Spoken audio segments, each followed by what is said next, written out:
لو أنزلنا هذا القرآن على جبل لرأيته خاشعا أنزلنا هذا القرآن على جبل لرأيته خاشعا أنزلنا هذا القرآن على جبل لرأيته خاشعا متصدعا من خشية الله. وتلك الأمثال نضربها للناس لعلهم يتفكرون.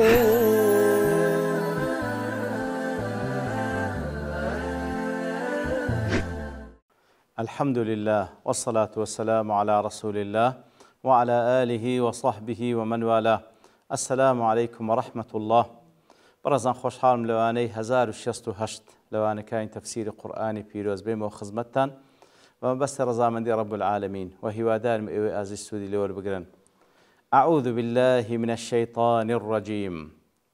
لا يزال بنيانهم الذي بنوا ريبة في قلوبهم إلا أن تقطع قلوبهم والله عليم حكيم.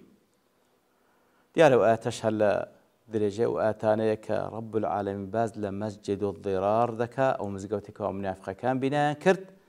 لەسەر ئەساسی محارەبەکردن لەسەر ئەساسی دژایەتیکردنی ئیسلام مسلمانان و تەفرقە و دووبەرشی لە نێوان ئیمانداران و هەروەها وەکو کوفرێک کەوا لە دڵیانە و لەوێن دەرێ با بڵێن بە دیاری دێخن و هەروەها بە مەبەستی ئامادەکردن و با بڵێن دابینکردنی جێگایەک لە بە ئەو کەسانێکەوە محارەبەی الله تعالی و پێغەمبەرەکەی دەکەن صلى الله عليه وسلم. ئیتر ئەو مزگەوتێکەوە خوای گەورە فەرمانی بە پێغەمبەر کە صلی الله عليه وسلم لا تقم فيه ئەبەدا بە هیچ شێوەیەک نابی نوێژی تێدا بکەی وەکو لە کۆتاییشدا وەکو دیارە لە سونە و سیرەی پێغەمبەر صلی الله عليه وسلم کەوە بە فەرمانی خوای گەورە پێغەمبەر صلی الله عليه وسلم فەرمانی کردکەوە بسووتێندرێ و بڕوخێندرێ. ئیتر لا يزال بنيانهم الذي بنوا ريبة في قلوبهم إلا أن تقطع قلوبهم. کەواتە ئەو بینایی کاوان دروستیان کرد ئیتر لە دوای ڕوخاندنیشی لە دوای نەبانیشی هەر ئەو با بڵێن بە سەبەبی ئەو کاری کە کردیان و لێشی پەشیمان نەبوون وەکو با بڵێن نیفاقێک لە دڵیان هەر دەمینێ هەتا ئەو کاتێکەوە دەمرن و خوای گەورەش عەلیم و حەکیمە کە ئەوانە مصرن لەسەر نیفاقی خۆیان و لێ هیدایەتیان نادا.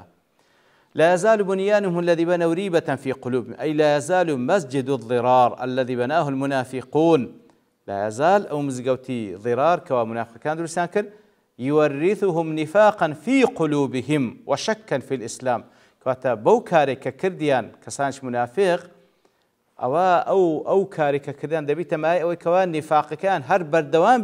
لنا ضليانو هر شك و گومانیان هەبی لەسەر ئیسلام کەواتە ئەو کاری کە دەیکەن بە نیفاقەوە وەکو مزگەوتی ضرار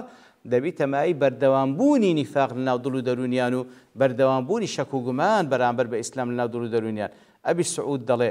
للإيذان بكيفية بنائهم له وتأسيسه على أوهن قاعدة وأوهى أساس وللإشعار بعلة الحكم أي لا يزال مسجدهم ذلك مبنيا ومهدوما. كواتا هەرچەندە ئەو مزگەوتیان کە بیناکە لەسەر ئەو ئەساسێکەوە لەسەر ئەساسی نیفاق و کوفر و ضەلال بینایان کردیە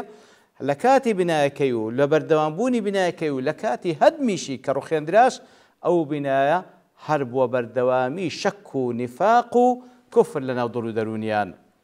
ڕازی دەڵێ وجعل نفس ذلك البنيان ريبة لكونه سببا للريبة. کەواتە خوای لا يزال بنيانهم يعني خودی بینایەکە بۆی تەمایی شەک و نیفاق ناو دڵ و دەرونیان کەواتە دەفەرمێ لەبەرەوەی بینایەکە بە بیناکردنیان لە بۆ ئەو مزگەوتە دەڵێ خودی بینایەکەوە کە ئەنەوەویتە شەک و گومان لەبەرەوەی بەڕاستی بینایەکە سەبەبە لە بۆ ئەو شەک و نیفاقی کە ناو دڵ و دەرونیانە. إلا أن تقطع قلوبهم لتفسير وصيتي طنطاوي دڵێ إلا طبعا لە بۆ استثناء والاستثناء ليردا مفرغ من أعم الأوقات والأحوال والمستثنى منه محذوف. كواتا ديار استثناء مفرغة أو كوا ليش مستثنى زياكرايتوا محذوفة تقدير كسيا أي لا يزال ما بناه هؤلاء المنافقون موضع ريبة وقلق في نفوسهم کەواتە بەردەوام ئەوەی کەوا ئەو منافقانە دروستیان کرد جێگای شەک و گومان و جێگای قەلقیە لە ناو نەفس و دڵ و دەرونیان في كل وقت وحال بەردەوام لە هەموو وەقتێک و لە هەموو حاڵەتێکەوە تێیدانە ئەو بینایی کە دروستیان کرد هەر دەبیتە مایەی شەک و قەلقی و نامرتاحی ناو دڵ و دەرونیان لە هەموو حاڵەتێک و لە هەموو کاتێکدا إلا في وقت واحد إلا ليك كاد نبي كات استثناء ليردا إلا في وقت واحد وهو وقت أن تتمزق قلوبهم إلا وكاتك ضليان بارتسا دبي بتي ضليان بارتسا دبي بالموت والهلاك كاتك ودمرن بهلاك دسن أي أنهم لا يزالون في قلق وحيرة ما داموا أحياء كاتبو كاريك كرديان أنا بردوام حتى لجيان دامابن هل لو قلقي ولو حيرة لو سر الشباب دبن أما بعد موتهم فستنكشف لهم الحقائق لدواي مردنيان أو لو قلقي در حقائق لو بدار لو مردن يقينا همش تكان لو بدار كبي ويجدون مصيرهم الأليم أو ذا مصير بأيشو آزار كان لبو بديار ذكوي كواتا حتى لجيان دانا أو بوكاري كرديان هل قلقي ولا محيري ولا نفاق خوان دجيان حتى دمرن لمن دري أو ذا قلقي وحيران ناوني بلكو دكونا ناو عذابو مصيريان بديار ذكوي كواتسن مصيريش خلاف لا تحرير تنوير دلاء قرأ يعقوب إلا أن تقطع بحرف إلى كواتا دفرمي بو شوش خين درايتوا لقراءي يعقوب كواتا نك إلا كاستثناء بإله خين درايتوا كلبو انتهاية أي حتى تتصدع قلوبهم فيموتوا على شكهم ونفاقهم كواتا أو بناي بو بناي ككرديان أو هر لشك ونفاق خوان بردوام دبن حتى كواتا إلى بمعنى انتهاء حتى أو كاتد الله كان يا شق دبا لا كدمرن لسر أو شك ونفاق خوان كواتا حتى لجيان دامان ببردوامي أو شك ونفاق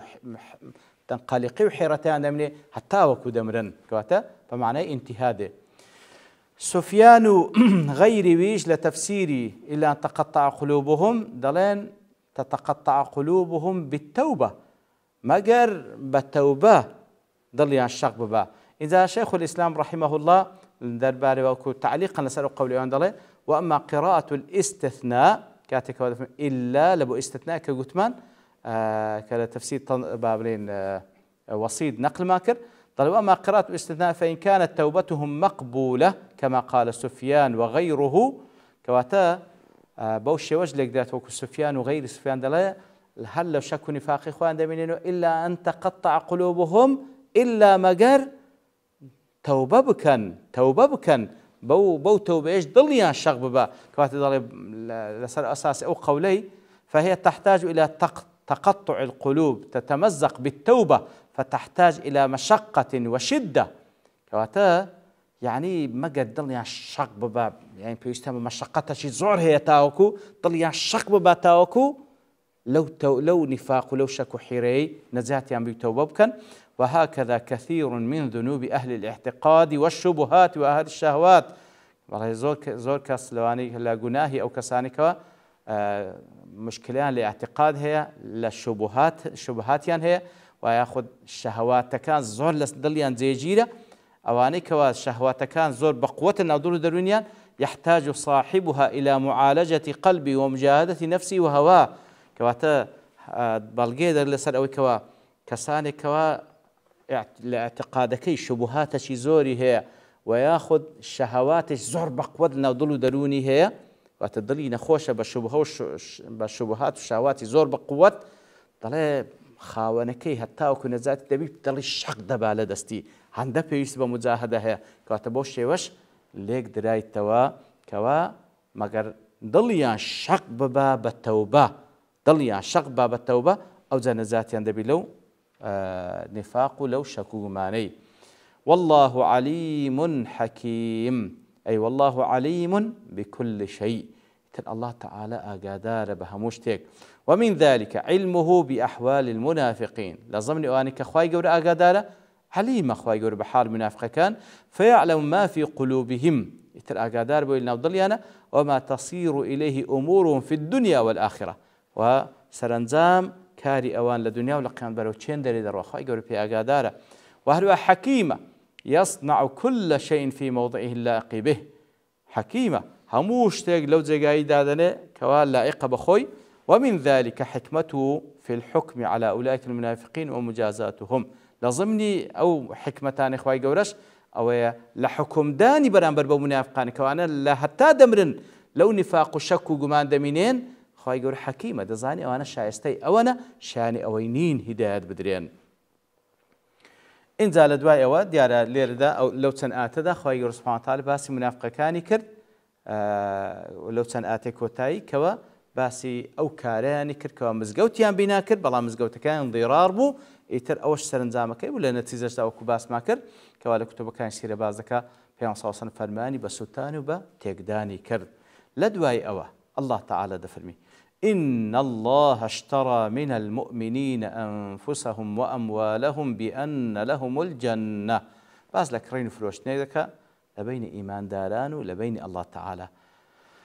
الله تعالى لإيمان داراني كريا نفسيان وماليان مقابل بسي بأن لهم الجنة لمقابل ده خواهي يقول بهشتان بيد بخش أو كرين فرشنا كوا يقاتلون في سبيل الله فيقتلون ويقتلون يتر إيمان داران لنتيزي أو فرشنا كوا نفس مالي خوان فرشتا بخواهي يقول سبحانه وتعالى لبيناوي الله تعالى قتال دكن دكوجنو دش كجرين وعدا عليه حقا في التوراة والإنجيل والقرآن خواهي قورا أكرن فرنشنيل قال لي كرديو أو وعد شبيان دا وعديش حق للتوراة لإنجيل ولقرآن خواهي قورا أماجي بيدا ومن أوفى بعهده من الله چه الله تعالى بوفاتر بي لجيب ذكرني عهد بيمانكاني فاستبشروا ببيعكم الذي بايعتم به دەی دڵتان خۆش بی مژدەتان لێبی بەو بەیعەتەی کە لەگەڵ خوای گەورە و بەو کڕین فرۆشتنە لەگەڵ خوای کردیتان وذلك هو الفوز العظيم وبزانن هەر ئەوەیە سەرکەوتنی هەرە گەورە کاتێکەوە کەسێک خۆی و ماڵی دەفرۆشی بە الله تعالى لە تەفسیری رازی دەڵێ مناسبەیە و ئاتە لەگەڵ ئەوەی پێشووی خۆی لما شرع الله تعالى في شرح فضائح المنافقين وقبائحهم كاتك ولاد كان بيشوتر خواي جورا باسلة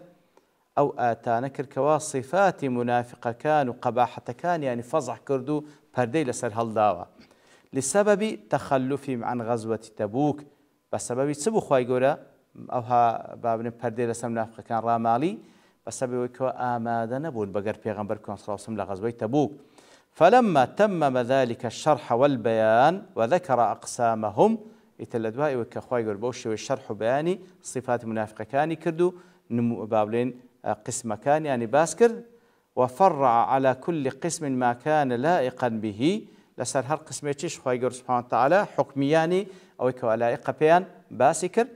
أو عاد إلى بيان فضيلة الجهاد وحقته سادسان خواي يقول سبحانه وتعالى لسرتاي سورة باس دي زياد دخل ليرش كواديسان دقرته باس لا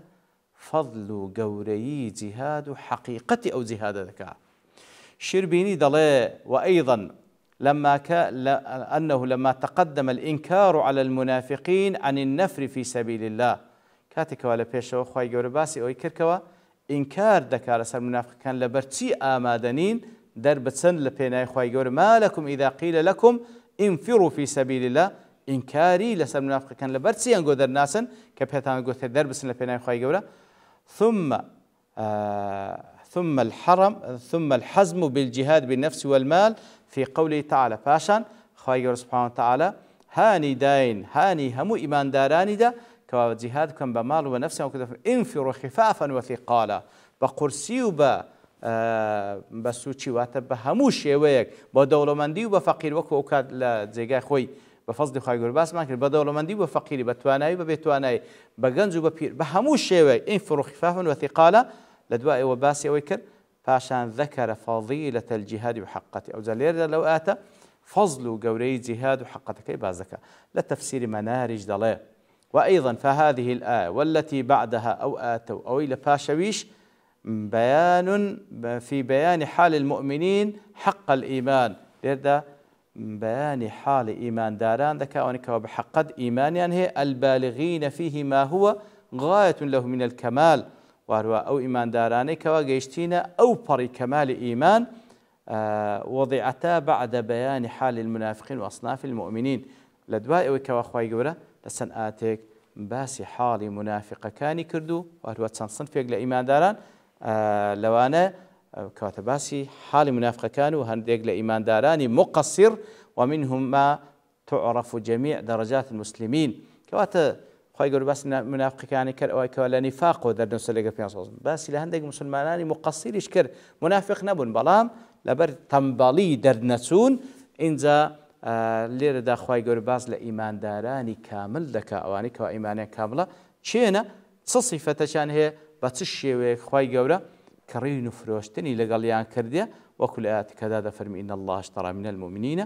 أنفسهم وأموالهم بأن لهم الجنة کە دیارە مفەسرین زۆریان لەسەر ئەو لە تەفسیری ئاتەدا زۆر شتیان باس کردێ و زۆر حەقایقیان ڕۆن کردەوە بەڵام لەبەر تەوابوونی کات دەوەستین بە پشتوانی خی گەورە لەوانەی داهاتوو دێنەوە خزمەت أو آية وصلى الله وسلم على نبينا محمد وعلى آله وصحبه أجمعين وآخر دعوانا الحمد لله رب العالمين. لو أنزلنا هذا القرآن على جبل لرأيته خاشعا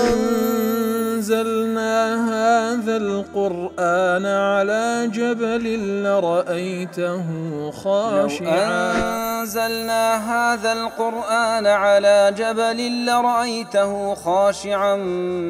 متصدعا من خشية الله. وتلك الأمثال نضربها للناس لعلهم يتفكرون.